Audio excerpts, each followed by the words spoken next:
Hi friends, ಎಲ್ರಿಗೂ ನಮಸ್ಕಾರ. Welcome back to my channel. ನಾನು ನಿಮ್ಮ ಪ್ರೀತಿಯ ರಕ್ಷಿತಾ ಬಜ್ಪೆ. ಇವಾಗ ನೀವು ನೋಡಿದರೆ ಗೊತ್ತಾಗಿರ್ಬೋದು ಎಲ್ಲಿಗೆ ಬಂದಿದ್ದೇವೆ ಅಂತೇಳಿ. ಹೌದು, ನಾವು ಮಂತ್ರಾಲಯಕ್ಕೆ ಬಂದಿದ್ದೇವೆ. ಮಂಗಳೂರಿಂದ ಸುಮಾರು 6 ಗಂಟೆಗೆ ಹೊರಟು ಇವಾಗ ಬಂದು ರೀಚ್ ಆದ್ವಿ. ಸಂಜೆ ಒಂದು 7 ಗಂಟೆ ಆಗಿರ್ಬೋದು, 6-7 ಗಂಟೆಗೆ ಬಂದು ರೀಚ್ ಆದ್ವಿ. ಇವಾಗ ಹೇಗೂ ಬೇಗ ಬಂದು ರೀಚ್ ಆದ್ವಿ. ಸೊ ಸಂಜೆ ಒಂದ್ಸಲ ದರ್ಶನ ಮಾಡುವ ಅಂತೇಳಿ 9 ಗಂಟೆ ತನಕ ಓಪನ್ ಇದೆ. ಯಾರೆಲ್ಲ ಅದಕ್ಕಿಂತ ಮುಂಚೆ ನನ್ನ ಚಾನಲ್ ಸಬ್ಸ್ಕ್ರೈಬ್ ಮಾಡಲಿಲ್ಲ, ಪ್ಲೀಸ್ ಸಬ್ಸ್ಕ್ರೈಬ್ ಮಾಡಿ ಸಪೋರ್ಟ್ ಮಾಡ್ತಾಯಿರಿ. ಇವಾಗ ರೂಮ್ ತಗೊಂಡು ಫ್ರೆಶ್ ಅಪ್ ಆಗಿ ರಿಟರ್ನ್ ನಾವು ದೇವಸ್ಥಾನಕ್ಕೆ ಬಂದ್ವಿ. ಈಗ 8:30 ಆಗಿದೆ ಗಂಟೆ ಸುಮಾರು. ರೂಮ್ ಎಲ್ಲ ಕಡೆ ಇಲ್ಲಿ ಸಿಗುತ್ತೆ, ದೇವಸ್ಥಾನದ ಕೂಡ ಇರುತ್ತೆ. ನೀವು ಒಂದೇ ಸಲಕ್ಕೆ ಅಂದರೆ ಅಲ್ಲಿ ನಿಲ್ಲಿಸಿ ಕೇಳ್ತಾರೆ ರೂಮ್ ಬೇಕಾ ಅಂತೇಳಿ. ಒಂದೇ ಸಲಕ್ಕೆ ಓಕೆ ಹೇಳಿದೆ. ಒಂದು ಸಲ ಹೋಗಿ ಒಂದು 4-5 ಕಡೆ ರೂಮ್ ನೋಡಿ ನಿಮಗೆ ಓಕೆ ಆದರೆ ರೂಮ್ ಮಾಡಿಕೊಂಡು ಫ್ರೆಶ್ ಅಪ್ ಆಗಿ ಮತ್ತು ದೇವಸ್ಥಾನಕ್ಕೆ ಹೋಗ್ಬೋದು.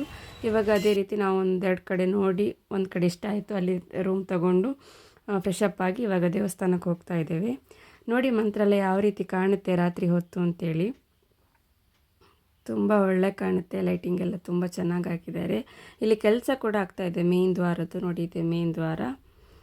ಈಗ ಒಳಗಡೆ ಬಂದ್ವಿ ಅಂಗಣಕ್ಕೆ. ತುಂಬ ಏನು ರಶ್ ಇರಲಿಲ್ಲ ದೇವಸ್ಥಾನದಲ್ಲಿ. ನಾವು ಬಂದದ್ದು ಇವತ್ತು ವೀಕೆಂಡ್, ಆದರೂ ಅಷ್ಟೊಂದು ರಶ್ ಅಂತೇನು ಇಲ್ಲ. ಕ್ಲೋಸಿಂಗ್ ಟೈಮ್ ಆಗ್ತಾ ಬಂತು. ನಾನು ದರ್ಶನವನ್ನು ಮುಗಿಸಿ ನಿಮಗೆ ನಾನು ಮತ್ತೆ ಸಿಗ್ತೇನೆ.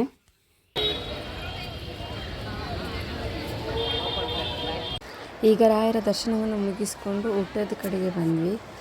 ಊಟ ಫಸ್ಟಿಗೆ ಇಲ್ಲ ಅಂತ ಹೇಳಿದರು, ಬಟ್ ವೆಯ್ಟ್ ಮಾಡಿದ ಮೇಲೆ ಊಟ ಸಿಕ್ತು. ಹಾಗಾಗಿ ಇಲ್ಲಿ ಊಟದ ಹಾಲ್ ಹತ್ರ ಬಂದು ಊಟ ಮಾಡ್ತಾ ಇದ್ದೇವೆ. ಜನ ನೋಡಿ ಎಷ್ಟಿದ್ದಾರೆ ಅಂತೇಳಿ. ಇದೇ ರಾಯರ ಅನ್ನಪ್ರಸಾದ. ಅದೇ ರೀತಿ ಅನ್ನಪ್ರಸಾದವನ್ನು ತಗೊಂಡ್ಮೇಲೆ ಇಲ್ಲಿ ಪ್ಲೇಟ್ ಇದು ಸೆಟ್ ಮಾಡಲಿಕ್ಕೆ ಸ್ವಲ್ಪ ಸೇವೆ ಮಾಡಲಿಕ್ಕೆ ಹೇಳಿದರು. ಸೊ ಅದನ್ನು ಮಾಡೋದು ತುಂಬ ಖುಷಿ. ಸ್ವಲ್ಪ ಮಾಡಿ ಮತ್ತು ಊಟ ಎಲ್ಲ ಮುಗಿಸ್ಕೊಂಡು ರಿಟರ್ನ್ ನಾವು ರೂಮಿಗೆ ಬಂದ್ವಿ. ಇನ್ನು ನಾವು ಬೆಳಿಗ್ಗೆ ಬೇಗ ಎದ್ದು ದರ್ಶನಕ್ಕೆ ಪುನಃ ಬರಬೇಕು. ಈಗ ನೋಡಿ ಬೆಳಿಗ್ಗೆ ಬೇಗ ಎದ್ದು ಫ್ರೆಶ್ ಅಪ್ ಎಲ್ಲ ಆಗಿ ರಿಟರ್ನ್ ನಾವು ದೇವಸ್ಥಾನಕ್ಕೆ ಹೊರಟಿದ್ದೇವೆ. ಈಗ ಸುಮಾರು ಗಂಟೆ 6:30 ಆಗಿರಬೇಕು. ಇಲ್ಲಿ ನೋಡಿ ಹೂವು ಎಲ್ಲ ತಗೊಳ್ತಾ ಇದ್ದಾರೆ. ಸಾರಿ ಎಲ್ಲ ಉಟ್ಟ ಮೇಲೆ ಹೂವು ಹಿಡಿದೊಂದು ತುಂಬ ಖುಷಿ. ಅದು ದೇವಸ್ಥಾನಕ್ಕೆ ಹಿಡಿದಂದರೆ ತುಂಬ ಖುಷಿ. ಇಲ್ಲಿ ಹೂವೆಲ್ಲ ತಗೊಳ್ತಾ ಇದ್ದಾರೆ. ಆ ಸೈಡೆಲ್ಲ ಈ ದುಂಡು ಮಲ್ಲಿಗೆಲ್ಲ ತುಂಬ ಫೇಮಸ್, ಅದನ್ನೇ ಇಲ್ಲಿ ತಗೊಳ್ತಾ ಇದ್ದೇವೆ. ಹೂವೆಲ್ಲ ತಗೊಂಡಾದಮೇಲೆ ಇಲ್ಲಿ ಸಣ್ಣ ಹುಡುಗಿ ಒಬ್ಬಳು ನಾಮ ಹಾಕ್ತಾಯಿದ್ಲು. ಸೊ ಎಲ್ಲರೂ ಕೂಡ ನಾಮವನ್ನು ಹಾಕಿಸ್ಕೊಂಡು ಅಲ್ಲಿಂದ ದೇವಸ್ಥಾನದ ಆಚೆ ಹೊರಟ್ವಿ. ಅದೊಂದು ತುಂಬ ಖುಷಿ, ನಾಮ ಹಾಕಿಸ್ಕೊಳ್ಳೋದು ಅಂತ ಹೇಳಿದರೆ. ಅದು ನೋಡಲಿಕ್ಕೂ ತುಂಬ ಚೆಂದ ಕಾಣುತ್ತೆ. ಸೊ ಹಾಗಾಗಿ ಎಲ್ಲರೂ ಕೂಡ ಹಾಕಿಸ್ಕೊಂಡು ಇವಾಗ ದೇವಸ್ಥಾನದ ಕಡೆಗೆ ಹೋಗ್ತಾ ಇದ್ದೇವೆ. ನೋಡಿ ಹೇಗೆ ಕಾಣ್ತಾ ಇದೆ ಅಂತೇಳಿ ನಾಮ. ಈಗ ನೋಡಿ ದೇವಸ್ಥಾನದ ಅಂಗಣದ ಹತ್ರ ಬಂದ್ವಿ. ಇನ್ನು ರಾಯರ ದರ್ಶನವನ್ನು ಮಾಡಬೇಕು. ಅದಕ್ಕಿಂತ ಮುಂಚೆ ಇಲ್ಲಿ ಪ್ರಸಾದವನ್ನು ತಗೊಳ್ಬೇಕು. ಇಲ್ಲಿ ಪರಿಮಳ ಪ್ರಸಾದ ಅಂತೇಳಿ ಒಂದು ಸಿಗುತ್ತೆ. ಬನ್ನಿ ಅಲ್ಲಿಗೆ ಹೋಗುವ. ನೋಡಿ ಎಷ್ಟು ಪ್ರಶಾಂತವಾಗಿದೆ ಅಂತೇಳಿದರೆ ಬೆಳಿಗ್ಗೆ ತುಂಬ ಖುಷಿಯಾಗುತ್ತೆ ಇಲ್ಲಿ ನಡ್ಕೊಂಡು ಹೋಗೋದು ಅಂತ ಹೇಳಿದರೆ. ನೋಡಿ ಇದೇ ಕೌಂಟರ್. ಇಲ್ಲಿ ಪ್ರಸಾದವನ್ನು ತಗೊಂಡು ಮತ್ತು ಇಲ್ಲಿಂದ ತುಂಗಾ ನದಿಯ ತೀರಕ್ಕೆ ಹೋಗಿ ಅಲ್ಲಿ ಸ್ನಾನ ಮಾಡಿ ಒಳಗಡೆ ಹೋಗಬೇಕು ಅಂತ ಹೇಳ್ತಾರೆ. ಬಟ್ ನಾವೊಂದು ಕಾಲು ತೊಳೆದು ಮತ್ತೆ ದೇವಸ್ಥಾನದ ಒಳಗಡೆ ಹೋಗುವ ಅಂತೇಳಿ ಇವಾಗ ನದಿ ಹತ್ರ ಹೋಗ್ತಾ ಇದ್ದೇವೆ.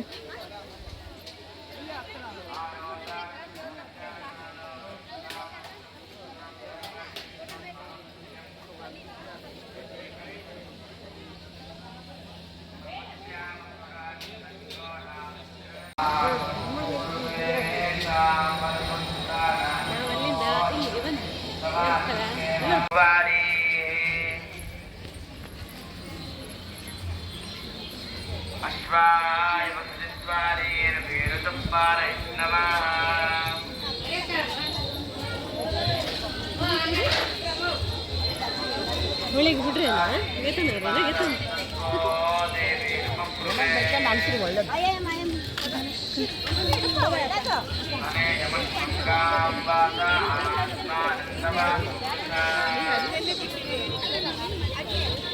ಇಲ್ಲಿ ನಾವು ನಡ್ಕೊಂಡು ಹೋಗ್ಬೇಕಾದ್ರೆ ದೀಪ ಒಂದು ಕೊಡ್ತಾರೆ. ಅದು ಒಂದಕ್ಕೆ 50 ರೂಪಾಯಿಯನ್ನು ಚಾರ್ಜ್ ಮಾಡ್ತಾರೆ.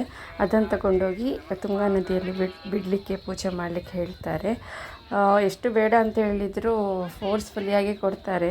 ಸೊ ನಾವು ಸಹ ಒಂದೊಂದು ತಗೊಂಡ್ವಿ ಪೂಜೆ ಮಾಡುವ ಅಂತೇಳಿ. ಇಲ್ಲಿ ಅಷ್ಟು ನೀಟಾಗಿ ಕ್ಲೀನಾಗಿ ಮೇಂಟೈನ್ ಮಾಡಿಲ್ಲ. ಬನ್ನಿ ಇವಾಗ ಹೋಗುವ ನದಿ ಹತ್ರ. ನದಿಯಲ್ಲಿ ನೀರು ಕೂಡ ಇಲ್ಲ. ಇಲ್ಲಿ ಮಳೆ ಎಲ್ಲ ಸ್ವಲ್ಪ ಕಮ್ಮಿ ನೋಡಿ, ಇಷ್ಟಿರುತ್ತೆ ಇದರಲ್ಲಿ. ಒಂದು 3-4 ದೀಪ ಇರುತ್ತೆ, ಅದರಲ್ಲಿ ಬತ್ತಿ ಹಾಕಿರ್ತಾರೆ, ಅದರ ಎರಡು ಹೂವು ಇರುತ್ತೆ. ಅದನ್ನು ನಾವು ಪೂಜೆ ಮಾಡಿ ನದಿಗೆ ಬಿಟ್ಟರೆ ಆಯಿತು. ಬನ್ನಿ ಇವಾಗ ಹೋಗುವ.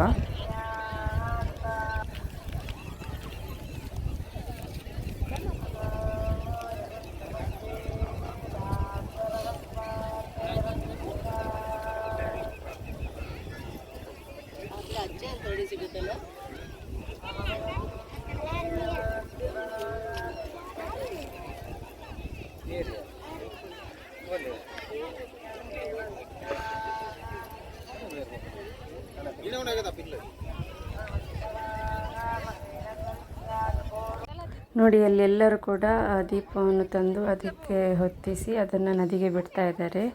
ಹೊತ್ತಿಸ್ಲಿಕ್ಕಂತೂ ತುಂಬ ಕಷ್ಟದ ಕೆಲಸ, ಯಾಕಂತ ಹೇಳಿದರೆ ಬೆಳಿಗ್ಗೆ ತುಂಬ ಗಾಳಿ ಬರ್ತಾ ಇತ್ತು ಅಲ್ಲಿ. ಹಾಗಾಗಿ ಹೊತ್ತಿಸೋದಂತೂ ತುಂಬ ಕಷ್ಟದ ಕೆಲಸ. ಕೊನೆಗೆ ನಮಗೆ ಯಾರು ಕೊಟ್ಟಿದ್ರು ನೋಡಿ, ಅವರೇ ನಮಗೆ ಕರ್ಪೂರ ಎಲ್ಲ ಇಟ್ಟು ಅದನ್ನು ಹೊತ್ತಿಸಿ ಕೊಟ್ಟರು.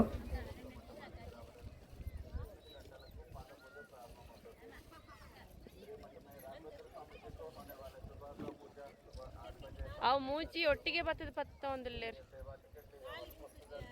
ಅಪ್ಪಣ್ಣ ಮೂಲೆ ಪತ್ತದ ಪತ್ತೋಡು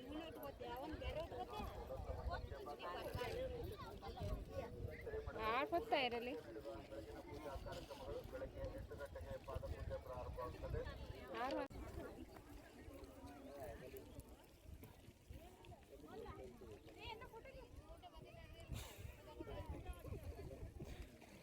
ಯಾರನ್ನ ಹೊಡೆದೆ ಪುಡಿಯನ್ನ?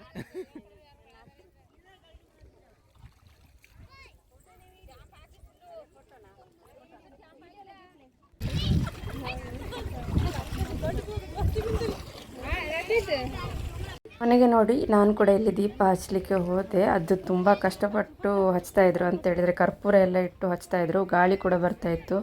ಸ್ವಲ್ಪ ಬೆಂಕಿ ಹತ್ಕೊಂಡ್ರು ಅದು ಆರಿ ಹೋಗ್ತಾಯಿತ್ತು, ಯಾಕಂದರೆ ಅಷ್ಟು ಗಾಳಿ ಇತ್ತು. ಸೊ ತುಂಬ ಕಷ್ಟಪಟ್ಟು ಹಚ್ಚಿ ಮತ್ತೆ ನದಿಗೆ ಬಿಡು ಅಂತೇಳಿ ಹೊರಟೆ. ಅಲ್ಲಿಂದ ನದಿಗೆ ಬಿಟ್ಟು ಪೂಜೆ ಮಾಡಿಕೊಂಡು ಕಾಲೆಲ್ಲ ತೊಳ್ಕೊಂಡು ರಾಯರ ದರ್ಶನ ಮಾಡುವ ಅಂತೇಳಿ ಹೊರಟ್ವಿ ಅಲ್ಲಿಂದ.